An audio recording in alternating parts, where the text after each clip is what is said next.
It was a very active day on the UW-Madison campus today. With not one but two student demonstrations taking place as the war in Gaza continues. NBC 15's Shayna Najawan went to both gatherings, which were within just blocks of each other, Shayna.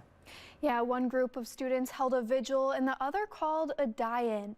Though both groups expressed concerns about the war between Israel and Hamas, the students have two very different goals. Pictures of Israeli hostages lined UW-Madison's Library Mall Wednesday.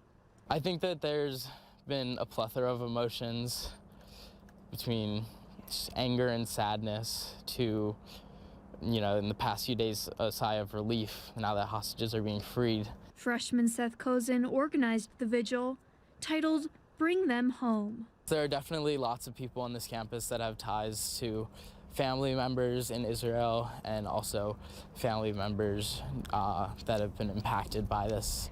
And I think that's kind of why these events have been so impactful. People sharing stories, pictures of their family members, everything that you can imagine. Meanwhile, just up Bascom Hill, people in support of Palestine laid on the ground. I think it's really valuable that students walking by see what's going on. The die-in held in support of Palestinians killed in the war.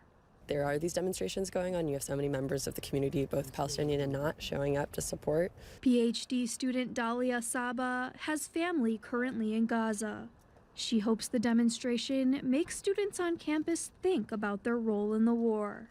All of us pay tax dollars that go to fund the Israeli occupation. Those of us who are students pay tuition dollars that also go to fund companies complicit in the occupation and in the violence. Both students hoping the solidarity brings their peers some peace. I think that especially the Jewish community is going to feel very empowered after today's vigil. Yeah, it's been, an awful 2 months now, and it's really meaningful that people don't forget what's going on. Now, these two events come just as we are learning that Hamas has released 16 more hostages, and Israel is set to free 30 more Palestinian prisoners. Right now, the deadline to extend the truce is tomorrow morning, local time. Live in the studio, Shayna Najawan, NBC 15 News.